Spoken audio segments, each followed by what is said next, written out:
खुलुमबाय बे समनि मोनसे गिदिर खौरां बिथां हाग्रामा महिलारि बे हाग्रामा महिलारिया रमद बर'नि माखासे इसिंनि बाथ्राखौ फोरमायथिदों बे समाव बीपीएफ राजखान्थि हान्जा बे राजखान्थि हान्जा बे हान्जानि जे बे समाव गुबुन दोलोआव थामहिनबा इउपिपिएल फारसे लांनाय हाबाफारि बे हाबाफारिया सोलिबाय दं आरो बे सोलिबाय थानायनि आन्दो बे आन्दोआव मा दं बिथां हाग्रामा महिलारिया खेंफोरथि होदों हाग्रामा महिलारिनि क्लियार काट बाथ्रा बे समाव प्रमद बर'आ मोनसे समाव बाथ्रा बुंथिदोंमोन थामहिनबा बे समाव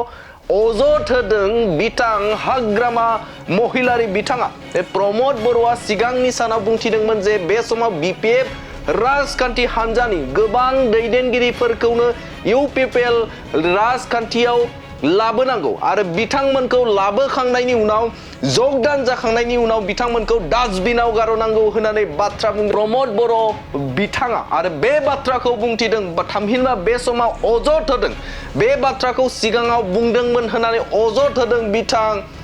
हाग्रामा महिलारि बिथाङा प्रमद बर'आ सिगाङाव बुंदोंमोन जे बिथाङा बे समाव बीपीएफ राजखान्थि हान्जानि गोबां दैदेनगिरिफोरखौनो लेंना लाबोनानै बिथांमोनखौ लेंना लाबोनानै इउपिपिएल आव जगदान जाहोनांगौ जगदान जाहोखांनायनि उनाव बिथांमोनखौ डास्टबिनाव गारहरगोन होननानै बाथ्रा प्रमद बर'आ सिगांनि सनाव बुंदोंमोन होननानै बाथ्रा बुंथिदों थामहिनबा अजद होदों बिथां हाग्रामा महिलारि बिथाङा प्रमद बर' কোৱাৰ কথা এইবিলাক মই কোৱা কথা নহয় বিপিএফ দলৰ যিমান নেতা আছে বা কৰ্মী আছে আনিবৰ কাৰণে চেষ্টা কৰিব লাগে আৰু আহা পিছত আমি ডাষ্টবিনত পেলাই দিম এটা প্ৰমদ বৰৰ কথা মই কোৱা কথা নহয় नाथाय बाथ्राया बेसेबां सैथो बेखौ फैबाय थानाय समावसो मोनथिगौ नाथाय बे समाव बिथां हाग्रामा महिलारिया अजदनि सायाव अजद होबाय थानायखौ बे समाव नुनो मोनदों बे समाव बिथाङा बुंथिबावदों जे बीपीएफ राजखान्थि हान्जाया बीटीसी आव नम्बर 1 आव दं बीपीएफ राजखान्थि हान्जाया नैथि पजिशनाव दं बीजेपी राजखान्थि हान्जाया आरो थामथि पजिशनावसो बे समाव बीटीसी आव इउपिपिएल राजखान्थि हान्जाया दं होननानै बाथ्रा बुंथिदों जितु पजिशन बीपीएफ दলৰ पजिशनটো 1 নম্বৰত আছে আৰু सेकेन्डত बीजेपी আছে 3 নম্বৰতহে इउपिपिएल মই जितु जानो आरो बेनि अनगायै बिथाङा गोख्रों बाथ्रा बुंथिनायखौ नुनो मोनबावदों बिथाङा बुंथिदों जे बे समाव मोनसे बा मोननै बा मोनथाम बेफोरबायदिल' सीट मोनगोन इउपिपिएल राजखान्थि हान्जाया आरो बेबो बे मोनथाम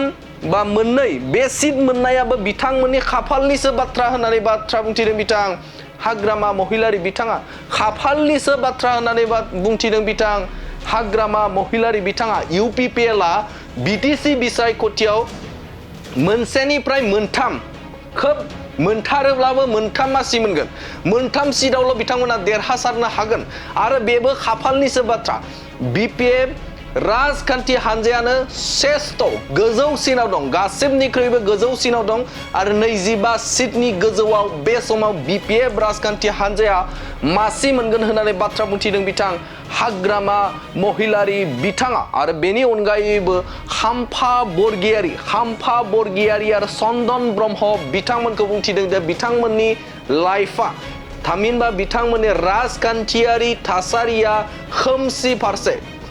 फारसे थांबाय होननानै बाथ्रा बुंथिदों बिथांमोना सेस जाबाय होननानै बाथ्रा बुंथिदों बिथां हाग्रामा महिलारि बिथाङा नाथाय बे समाव बिथां हाग्रामा महिलारिया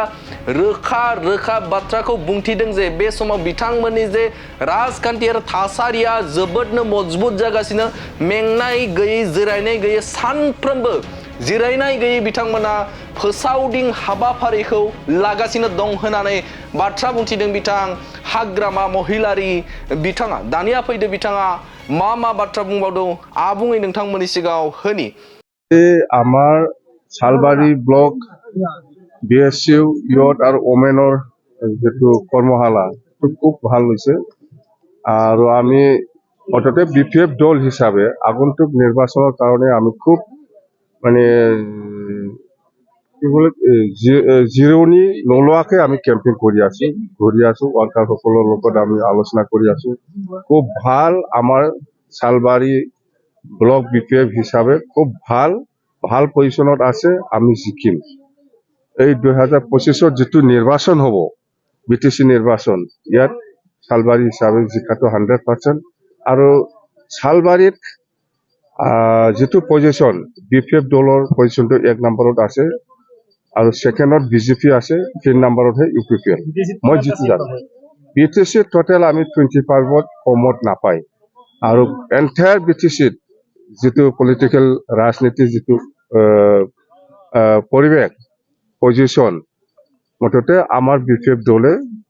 1 নম্বৰ পজিশনত আছে সেই কাৰণে আমি কৈছো সৰকাৰ বনাটো কাটাং ইউপিপিএল 3 নম্বৰত হে আছে 3-4 ইউপিপিএল পালে 2টা 3টা এটো লাগৰ ওপৰত 2-3টা পাব পাৰে এটো লাগ খাম্পা আৰু চন্দনৰ কি হ'ব ৰাজনীতিকে খাম্পা আৰু চন্দনৰ কথাটো মই অলপ আগত ক'লো ৰমদ বৰ'ন কোৱাৰ কথা এইবিলাক মই কোৱা কথা নহয় বিপিএফ দলৰ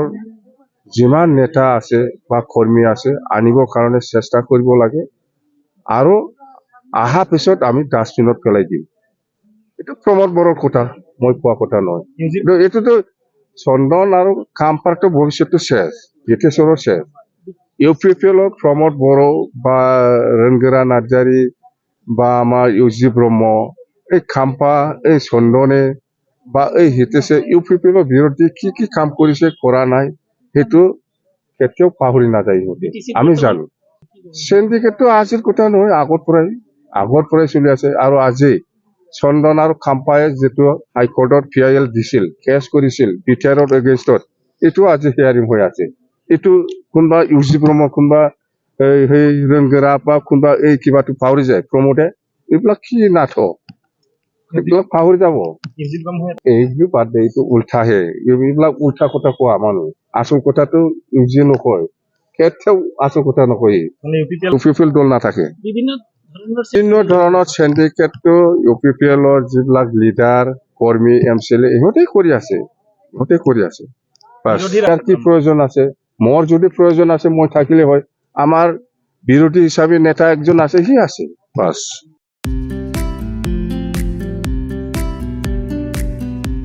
नैरोजा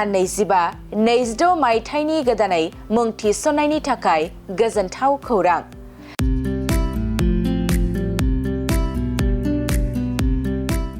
क'क्राझार सहरनि साखाथियाव थानाय थिथागुरि मानास पाब्लिक स्कुला गुन गोनां सोलोंथाइ बोसोरनि नार्सारिनिफ्राय थाखो 9 सिम फरायसा फरायसुलिफोरनि गोदानै मुं थिसननायनि खाबुफोर होगासिनो दं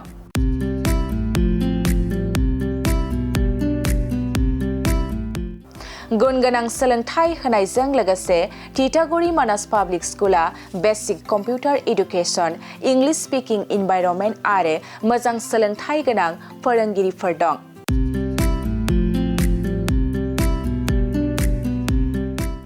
आरो फरायसा फरायसुलिफोरनि थाखाय सोलोंथाइ लानायजों लोगोसे योगानि खाबुबो दं लोगोसे मोजां सुबिदा जानाय बादि हिनजावसा आरो हौवासाफोरनि थाखाय हस्टेल थानायनिबो खाबु दं